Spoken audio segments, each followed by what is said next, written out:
Yo, what up, y'all? Happy Friday. I hope y'all enjoy y'all day and enjoy y'all weekend. Sorry, my eyes look like this, y'all. I just now woke up. That nap went way longer than expected. I'm sure y'all been through that before. But let's check out another wrestling video. These are 10 gimmicks that destroyed WWE and WWE and WCW's superstars' career. So this gimmick destroyed them. So I'm trying to think off the top of my head. Oh no, like I said, I just woke up a few minutes ago, so let's just watch it. Oh yeah. I told you.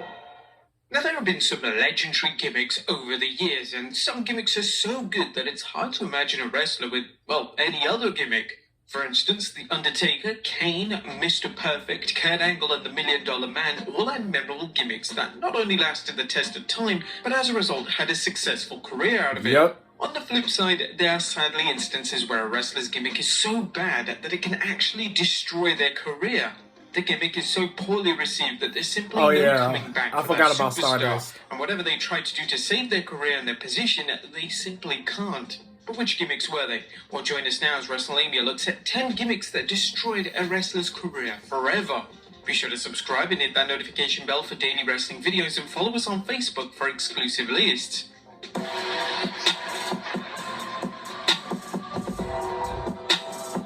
Number 10, Mike Awesome, various gimmicks. Yeah, they were all terrible. Yeah. And Mike Awesome was one of ECW's top stars and was often referred to as a 300-pound luchador, as the most Awesome could do in the ring were incredible for someone of his size. He attained lots of success in ECW and would win the world title on 2 occasions. This was certainly someone that any wrestling company would be lucky to have, particularly in the early 2000s. Thus, when Awesome signed for WCW in 2000, fans expected WCW to push him to the moon. He could have been the next big star for WCW, and they could have positioned him in top feuds with the likes of Sting, Goldberg, and DDP.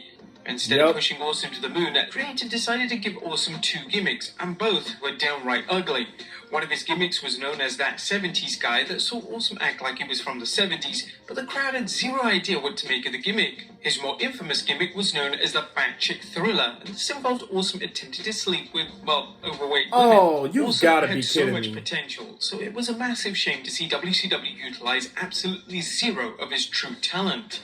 The image that he perceived in ECW would be ruined forever. That's Number 9, horrible Brodus Clay gimmick. as a Oh, Funkasaurus. yeah. In 2011, WWE began to air vignettes promoting the return of Brodus Clay to WWE television. Before his extended absence, Brodus had been the bodyguard of Alberto Del Rio and was expected that he would return as a monster and wreak havoc throughout WWE. Yeah, that was a But bad when he made his gimmick. return to television, he debuted a brand new gimmick and would become the Funkasaurus. This gimmick involved Brodus dancing to the ring alongside Naomi and Cameron, and had the idea that he was from Planet Funk.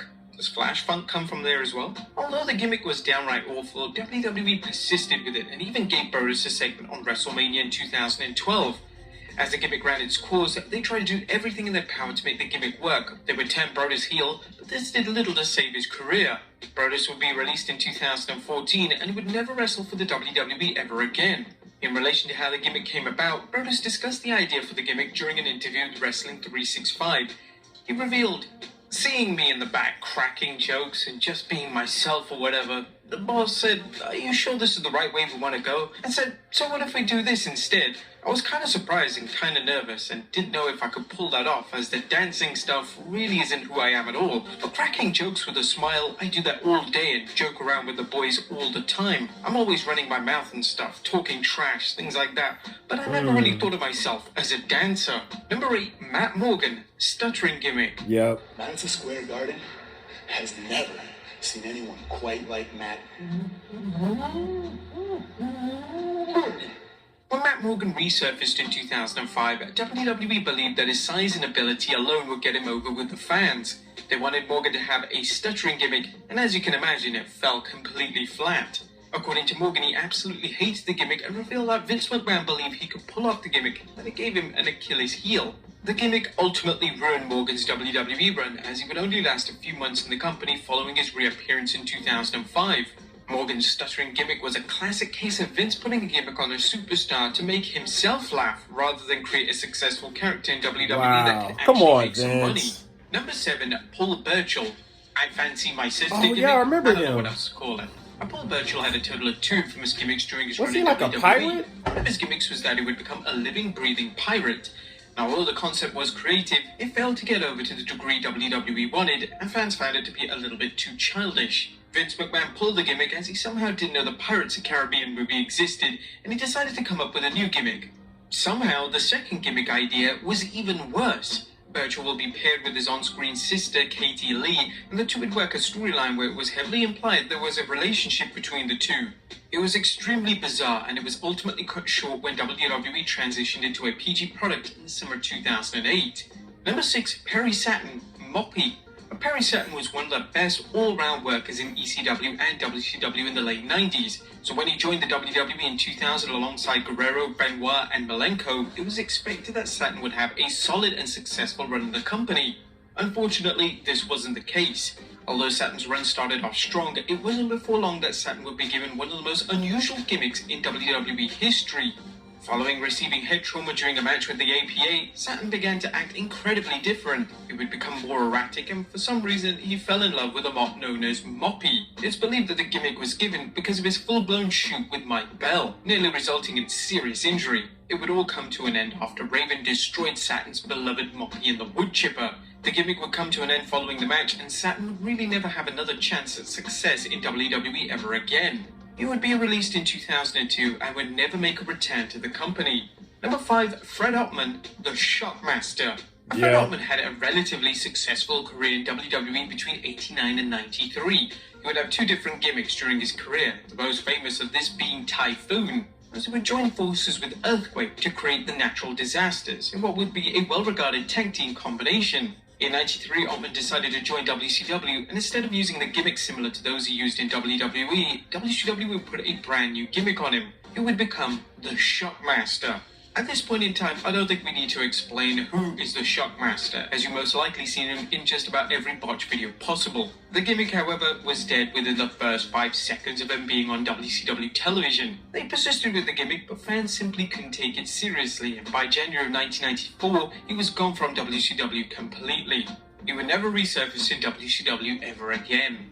Number 4, Vito, a crossdresser. Yes! Okay. His WWE Vito. debut in 2005 and initially would be presented alongside Nunzio in the He new was version of definitely the a Full-Blooded crossdresser. Italians. He It was wasn't too long creepy. before Vince McMahon had other ideas for the former WCW Tag Team Champion. He would randomly begin to wear a dress on television. Naturally, a wrestler can wear whatever they choose as attire, but there were a few issues with the gimmick. As part of the gimmick, Vito would put his opponent's head under the skirt in a rather suggestive manner. Yeah, it was Additionally, awkward. the gimmick was often criticized by heels on the show, claiming that a man shouldn't be wearing a dress. The criticisms and comments made towards the gimmick have aged terribly and wouldn't be found in WWE's product today. Although Vito didn't have much success after taking on the gimmick, he does actually refer to the gimmick as one of his best gimmicks ever. Speaking to Wrestling Inc., Vito revealed, "When you're a good worker or a great wrestler, I was polished, I had the experience, and I had the know-how. Maybe people can understand this. When Dusty Rhodes was given the common man, they put him in polka dots and said it was a rib. So they put Vito in a dress, and some say it was a rib. Dusty made it the best gimmick ever, and I made the dress one of Dusty the didn't best wear a gimmicks dress, ever." bro. Number 3, Albert is Lord Tensai. Following a successful and acclaimed run in Japan, that was Matt pretty bad. Bloom, known to WWE fans as Albert, would agree to return to the WWE in 2012. For his return, he would become a character known as Lord Tensai, where he would wear a traditional Japanese warrior outfit to the ring, and his prior gimmicks such as Albert and Ain Train wouldn't be mentioned. But unfortunately, this led to fans constantly chanting Albert at him. Nevertheless, Tensai was pushed hard. He would secure wins over John Cena and CM Punk, but as the crowd reactions got worse, his push slowly died down. Before 2012 was over, Tensai was pushed down to the lower mid-card, where he would be presented as a comedy act before his retirement in 2014. Number 2, Nick Dinsmore as Eugene. Eugene was one of the WWE's more controversial characters. Debuting in 2004, Eugene would act as the nephew of Raw GM Eric Bischoff. On the surface, that seems like a great gimmick to have. The issue was that it heavily implied that Eugene was special needs, and as a result, his entire character and storylines were built around this implication. A lot of fans found the gimmick highly offensive, and the gimmick lasted a few years before it was dropped entirely. Eugene was never repackaged as another character. And number 1, DDP, a stalker.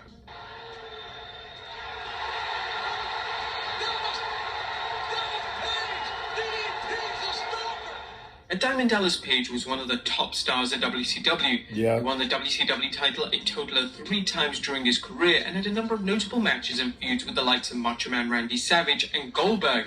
When they acquired WCW in 2001, DDP decided to accept a buyout and joined the WWE in the hopes that he would become a top star in the company. But instead of the DDP that was so popular in WCW, WWE fans instead got DDP with an entirely new gimmick.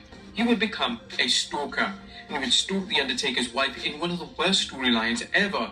The gimmick and storyline made little to no sense. The logic behind it was that DDP wanted to make the most impact possible. The gimmick was even responsible for DDP losing to Sarah on television, which was ultimately the last time fans took DDP seriously as a credible threat. The gimmick was universally hated by fans and critics alike, and DDP would never recover. They would attempt to repackage DDP as some kind of motivational speaker, but this did little to save the career of the former WCW champion, and he would be released by WWE in 2002. But there you have it, folks. 10 gimmicks that totally destroyed a wrestler's career forever. Be sure to leave your comments down below, and I'll see you next time with some more wrestling content. Yeah, that Vito character to me is the worst of all time. That was bad. It was so awkward. Like, imagine someone putting your head up their dress. It's like, what? DDP was pretty bad. All of these are really bad. So, yeah. Y'all let me know what y'all think is the worst one. Like I said, I think Vito is. But y'all let me know down in the comments. Like the video, show me some love, and subscribe to the channel. Until next time, peace out, y'all.